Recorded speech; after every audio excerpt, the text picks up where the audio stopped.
மக்களவைத் தேர்தல் திமுக மற்றும் அதன் கூட்டணி கட்சிகள் போட்டியிடும் தொகுதி பட்டியலை சற்று நேரத்தில் திமுக தலைவர் மு.க.ஸ்டாலின் அறிவிக்கவுள்ளார். இதுகுறித்த கூடுதல் விவரங்களை தருகிறார் நமது செய்தியாளர் பாண்டியராஜ். பாண்டியராஜ், சொல்லுங்க, தற்பொழுது இந்த அறிவிக்கை எப்பொழுது வெளியாக இருக்கிறது? தகவல் சொல்லுங்க.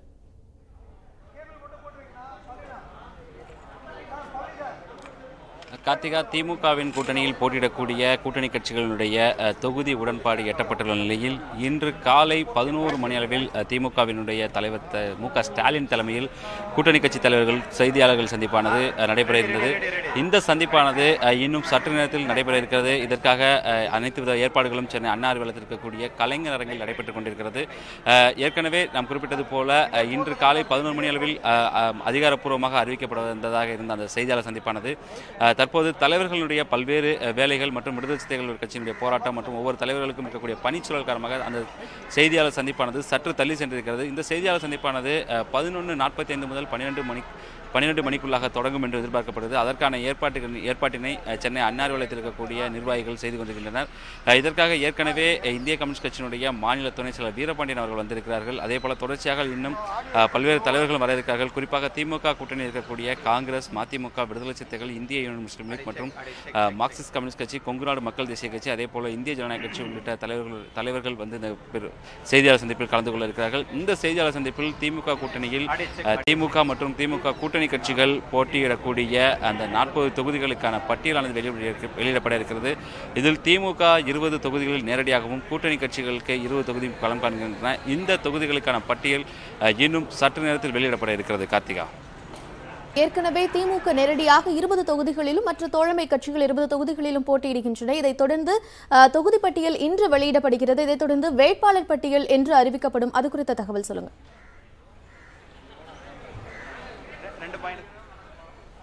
கார்த்திகா, இந்த கூட்டணிக்கு திமுகவை தலைமை வைக்கிறது. ஆக திமுகவினுடைய தலைமை அலுவலகத்திலிருந்து திமுகவினுடைய தலைவர் அறிவிப்பதிலேயே முறையாக இருக்கும் என்பதனால் இந்த செய்தியாளர் சந்திப்பானது ஏற்பாடு செய்யப்பட்டிருக்கு. இந்த செய்தியாளர் சந்திப்பில் திமுக மற்றும் திமுகவினுடைய கூட்டணி கட்சிகள் போட்டியிடக்கூடிய தொகுதிகளுடைய பட்டியலை திமுக தலைவர் ஸ்டாலின் வெளியிடுகிறார். அதனைத் தொடர்ந்து அந்தந்த கட்சியின் சார்பில் குறிப்பாக மார்க்சிஸ்ட் கம்யூனிஸ்ட் கட்சியாகட்டும் அல்லது விடுதலை சிறுத்தைகளாகட்டும் அல்லது இந்திய கம்யூனிஸ்ட், மார்க்சிஸ்ட், மதிமுக உள்ளிட்ட கட்சிகள் அந்தந்த கட்சிகள் தங்களுடைய வேட்பாளர்களை அவர்கள் முறையாக வெளியிடுவார்கள். திமுகவினுடைய வேட்பாளர்களுக்கான தேர்வானது கடந்த 10ஆம் தேதியான நேர்காணல் நடைபெற்றது. அதனைத் தொடர்ந்து நேற்றைய தினம் திமுக தலைவர் ஸ்டாலின் அவர்கள் திமுகவினுடைய பொருளாளர் துரைமுருகன் மற்றும் முதலமைச்சர் டி.ஆர். பாலு உள்ளிட்ட முக்கிய நிர்வாகிகள் நேற்று கிட்டத்தட்ட 1 மணி நேரத்திற்கும் மேலாக வேட்பாளர் தேர்வு குறித்து அவர் ஆலோசனை நடத்தினார். அதில் கிட்டத்தட்ட வேட்பாளர்களுடைய பட்டியல் இறுதியாக இருப்பதாகவும் தகவல் வெளியாகிறது. இந்த சூழ்நிலையில் தான் இன்று மீண்டும் அதாவது செய்தியாளர் சந்திப்புக்கு பின்னதாக மீண்டும் சென்னை அண்ணா அறிவாலயத்தில் இருக்கக்கூடிய திமுக தலைவர் ஸ்டாலினுடைய அறையில் திமுகவினுடைய முன்னணி மற்றும் மூத்த நிர்வாகிகளுடன் திமுக தலைவர் ஸ்டாலின் அவர்கள் ஆலோசனை ஈடுபட இருக்கிறார். அந்த ஆலோசனையில் திமுக நேரடியாக களம் காணக்கூடிய அந்த 20 தொகுதிகளில் திமுகவினுடைய வேட்பாளர்கள் யார் யார் ஏற்கனவே நேர்காணல் செய்யப்பட்டிருந்தாலும் கூட அவர்கள் அளித்த பதில் மற்றும் கள நிலவரம் மற்றும் வேட்பாளர்களுக்கு அதாவது விருப்பமான அளித்தவர்களுக்கு தொகுதியில் இருக்கக்கூடிய பெயர்கள் மற்றும் கட்சியில் அவர்கள் ஆற்றிய பணிகள் குறித்தெல்லாம் விவாதிக்கப்பட்டிருக்கிறது. இதன் காரணமாக இதெல்லாம் கலந்து ஆலோசிக்கப்பட்டு வெற்றி வாய்ப்புகள் குறித்தும் வேட்பாளர்களுடைய நிலை குறித்தும் வேட்பாளர்களுடைய தகுதி குறித்தும் ஆலோசிக்கப்பட்டு அந்த முடிவை திமுக தலைமையானது அறிவிக்க இருக்கிறது. அந்த அறிவிப்பானது இன்னும் ஒரு சில தினங்களில் திமுகவினுடைய தலைமையிலிருந்து அதிகாரப்பூர்வமாக வெளியிடப்படும். அதேபோல மார்க்சிஸ்ட் கம்யூனிஸ்ட் கட்சியினுடைய சார்பில் இன்று பிற்பகலில் அக்கட்சியினுடைய வேட்பாளர்கள் அறிவிக்க இருப்பதாக தகவல் வெளியாகிறது.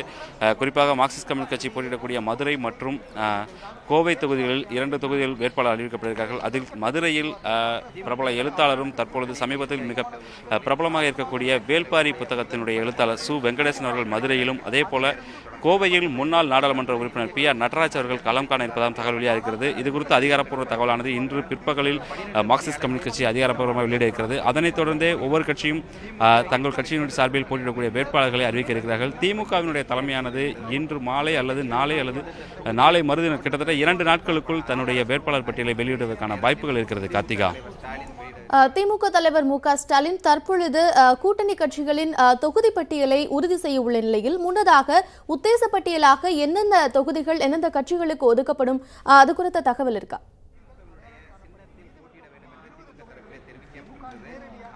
நிச்சயமாக கார்த்திகா, ஏற்கனவே காங்கிரஸ் கட்சிக்கு 10 தொகுதியும் மார்க்சிஸ்ட் கம்யூனிஸ்ட், இந்திய கம்யூனிஸ்ட், விடுதலை சிறுத்தைகள் கட்சிகள் 2 தொகுதியும், அதேபோல மதிமுக, கொங்கு நாடு மக்கள் தேசிய கட்சி, இந்திய முஸ்லீம் லீக் மற்றும் இந்திய ஜனநாயக கட்சிக்கு 1 தொகுதியும் வைக்கப்பட்டிருக்கிறது. இதில் குறிப்பாக 20 தொகுதிகளில் திமுகவானது போட்டியிடுகிறது. காங்கிரஸ் கட்சியினுடைய சார்பில் காங்கிரஸ் கட்சி 10 தொகுதிகள், குறிப்பாக கன்னியாகுமரி, விருதுநகர், சிவகங்கை, திருச்சி, ஆரணி, திருவள்ளூர் மற்றும் கிருஷ்ணகிரி உள்ளிட்ட தொகுதிகளிலும், தேனி உள்ளிட்ட தொகுதிகளிலும், அதேபோல விடுதலை சிறுத்தைகள் கட்சி சிதம்பரம் மற்றும் விழுப்புரம் தொகுதியிலும், மார்க்சிஸ்ட் கம்யூனிஸ்ட் கட்சி கோவை மற்றும் மதுரையிலும், இந்திய கம்யூனிஸ்ட் கட்சியானது நாகை மற்றும் திருப்பூர் தொகுதியிலும் போட்டியிடுகிறது. அதேபோல இந்திய யூனியன் முஸ்லீம் லீக் கட்சி ராமநாதபுரம் தொகுதியிலும், கொங்கு நாடு மக்கள் தேசிய கட்சி நாமக்கல் தொகுதியிலும், மதிமுகவினுடைய சார்பில் கட்சியினுடைய பொருளாளர் கணேசமூர்த்தி போட்டியிடுவார் என்ற தகவல் இருக்கிறது. அவர் ஈரோடு தொகுதியிலும் போட்டியிடக்கூடிய வாய்ப்புகள் இருக்கிறது.